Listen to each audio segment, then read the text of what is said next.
sobre economia, o governo Lula vem cogitando mudar o sistema de metas de inflação, aumentar os valores. E para falar mais sobre o panorama econômico, os principais temas estão sendo citados, inclusive, no Fórum de Davos. A gente recebe gentilmente aqui no Jornal da Manhã o ex-ministro da Fazenda, Maílson da Nóbrega. Ministro, mais uma vez, muito bom receber o senhor aqui na nossa programação. Bem-vindo. Obrigado pelo convite, Tiago. Bom dia, Adriana. Bom dia a todos. Muito obrigado. Bom, ministro, começando com essa discussão sobre as metas de inflação. Para o mercado, é uma possibilidade ruim o presidente da República falar sobre mudanças das metas, assim como desde o período da transição, falando sobre o furo do teto de gastos. A gente está esperando, nesse primeiro semestre, um anúncio de um novo sistema para as contas públicas. Esses recados para o mercado são recados negativos ou positivos, ministro? São nitidamente negativos, né, Tiago? Aliás, o Lula não parou de dizer essas coisas desde que ganhou as eleições, né? O discurso de posse, como a gente sabe, introduziu visões equivocadas do passado do PT, como intervencionismo, o Lula dizer que o Brasil não poderia importar aeronaves, não podia importar microprocessadores, plataformas e assim por diante, né? Por outro lado, embora haja uma discussão no mundo inteiro se as metas de inflação de 2% no mundo rico e 3% no mundo emergente são as mais adequadas, mas isso é um debate acadêmico, né? Muita coisa vai acontecer ainda. O certo é que os países com os quais nos comparamos têm meta de inflação de 3%.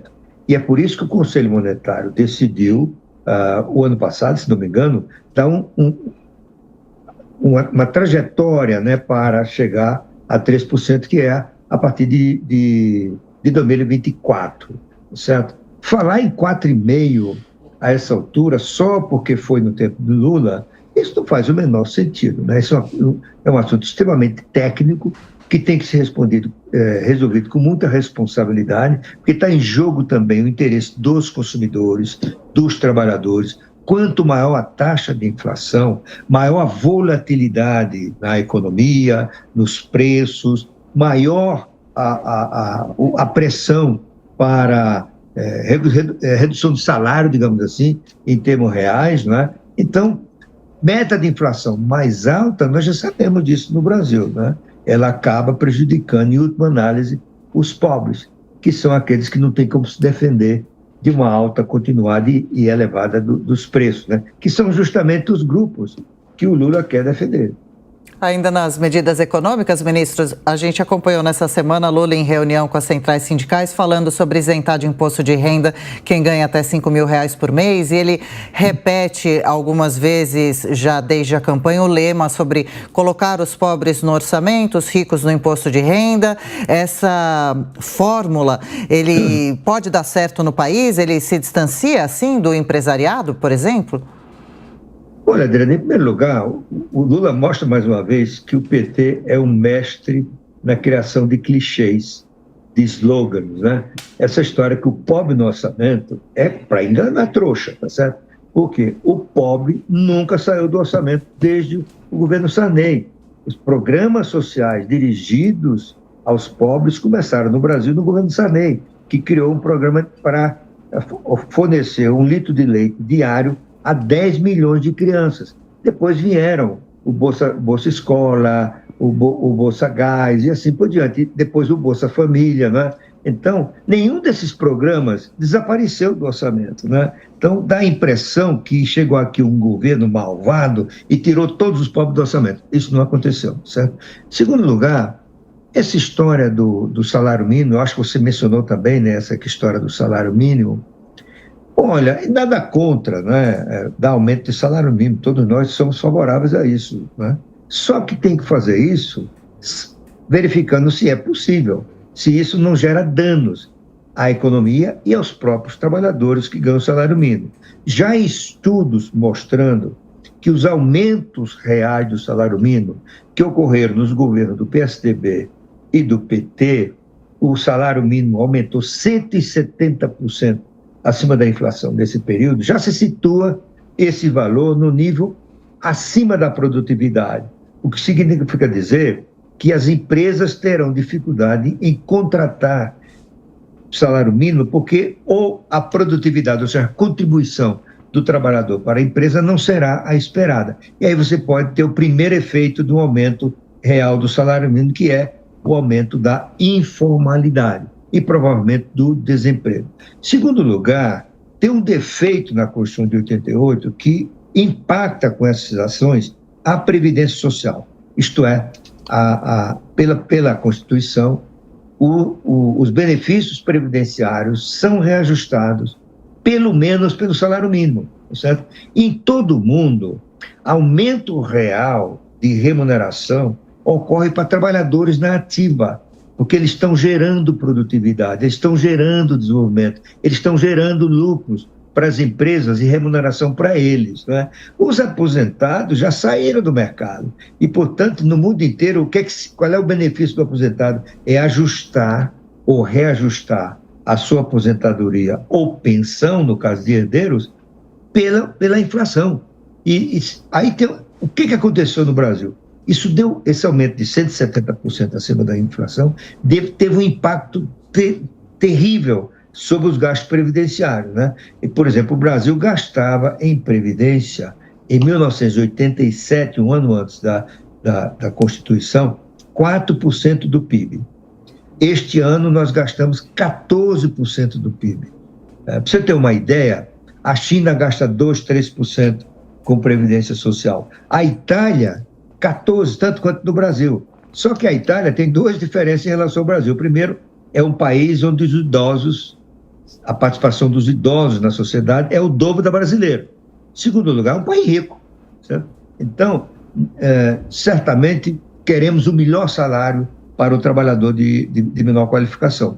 Mas ele tem que ser compatível com a produtividade e os interesses gerais da sociedade e da economia. Se aumentar o salário só porque o PT quer, só porque o ministro do Trabalho acha que é bonito, isso vai terminar gerando mais inflação, mais desemprego, mais prejuízo para os trabalhadores.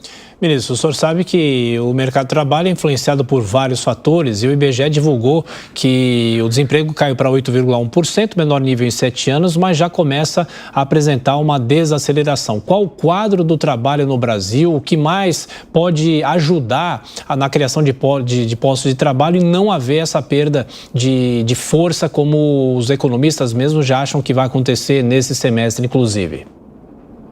Olha, Tiago, o melhor cenário para o trabalhador é o crescimento da economia, porque significa mais emprego, mais renda e assim por diante, né? E isso vai contribuindo ao longo do tempo para a redução da pobreza, né? Por exemplo, a China é um país que reduziu uma enormidade na pobreza. Em uma geração, a China reduziu em 850 milhões o número de seus habitantes que estavam em estado de pobreza. E a expansão da economia, com atração de investimento estrangeiro, com incentivo à produtividade, com investimentos em infraestrutura que tornaram a logística chinesa muito eficiente e assim por diante, né? No Brasil, nós optamos por outro caminho, ou seja, gastar com os pobres, né? Tem sua justificativa, mas seguramente é menos eficaz do que os chineses. Claro, as comparações não são adequadas, porque na China os idosos são geralmente cuidados, né? O cuidado com eles é feito pelas próprias famílias. Daí a menor participação do gasto previdenciário no orçamento chinês. Tá certo? Mas eu acho que o que fará o Brasil crescer? Essa tem uma receita de bolo. Para crescer você tem que ter um nível maior de poupança, e porque precisa financiar o investimento, tem que ter um sistema financeiro sólido, sofisticado, bem regulado, e um mercado de capitais que oferece financiamento de longo prazo, tem que ter um sistema tributário racional e, sobretudo, qualificação da mão de obra, né? A mão de obra brasileira, já avançamos, né? Vamos dizer, os anos de estudo dos trabalhadores brasileiros aumentou muito, mas a qualidade da educação brasileira é lamentável. Quando você olha uma comparação do Brasil com outros países, no teste internacional de PISA, que examina 70 e poucos países, o Brasil está lá na rabeira. Quem que está em primeiro lugar? China, Vietnã, Finlândia, né? E assim por diante. Então, a gente precisa ter uma reformulação, uma revisão de políticas de educação para gerar um trabalhador qualificado, porque isso significa mais produção, mais emprego e mais salário para o trabalhador. Fora disso, eu acho que é gastar, não é? E não necessariamente o resultado que se espera. E, ministro, agora em Davos, Haddad disse que as condições para o Brasil entrar para a OCDE ainda vão ser analisadas com Lula. Seria interessante o Brasil fazer parte da organização? O que deve ser levado em consideração pelo atual governo sobre essa possibilidade?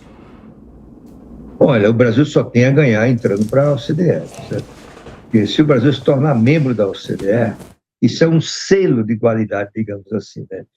São poucos os países emergentes que estão na OCDE, que são, aqui na América Latina, o Chile e o México. Certo? Isso aumenta a percepção favorável dos investidores, porque a percepção será de que o Brasil segue uma série de regras estabelecidas pela OCDE que tem a ver com responsabilidade fiscal, um arcabouço fiscal adequado, medidas para melhorar o sistema de tributário, um sistema financeiro bem regulado. É um conjunto de condições que asseguram que o país tem estabilidade macroeconômica, que não sofre risco de uma crise de balanço de pagamento séria, que tem inflação sob controle e que é atrativo para o investimento estrangeiro, porque tudo isso junto aumenta o potencial de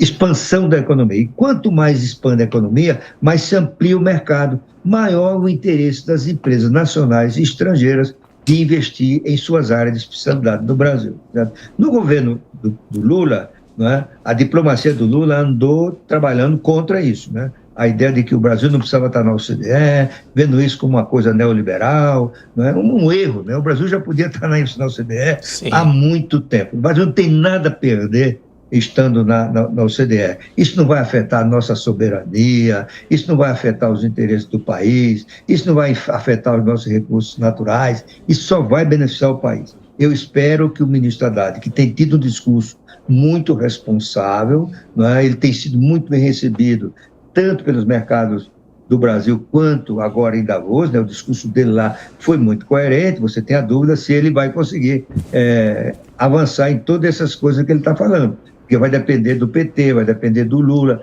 mas o discurso do Haddad até agora é um discurso muito positivo, tá certo? E aí, outra coisa que eu acho muito interessante, né, é que ele admitiu receber a assessoria do FMI para preparar o arcabouço fiscal. Quem diria um ministro do PT recebendo uma missão do FMI para ajudar a designar uma regra, né? E o Brasil também só tem a ganhar com isso. Isso não tem nada a ver com nossa soberania, isso não tem nada a ver com neoliberalismo. O FMI tem um departamento famoso, sólido, há mais de 50 anos, que é o Departamento de Assuntos Fiscais. O FMI sabe todas as experiências dos seus quase 200 países membros, né? O FMI conhece a situação brasileira. O ano passado preparou um amplo relatório sobre a situação fiscal. Perfeito. E ele pode trazer para o governo experiências que ele viu, analisou, trabalhou, ajudou em vários países do mundo. O Brasil só tem a ganhar, portanto, com essa. Eu achei um ato de coragem e de coerência com o seu discurso, a decisão do ministro Haddad de aceitar essa assessoria, que é feita de graça. O Brasil não tem nada que pagar por isso. Conversamos com o ex-ministro da Fazenda, Mailson da Nóbrega. Ministro, como sempre, muito obrigado pela tua atenção, pela gentileza, um excelente fim de semana e o senhor é bem-vindo sempre. Um abraço. Muito obrigado, Tiago. Muito obrigado, Adriano. Bom fim de semana para vocês também. Obrigado, senhor.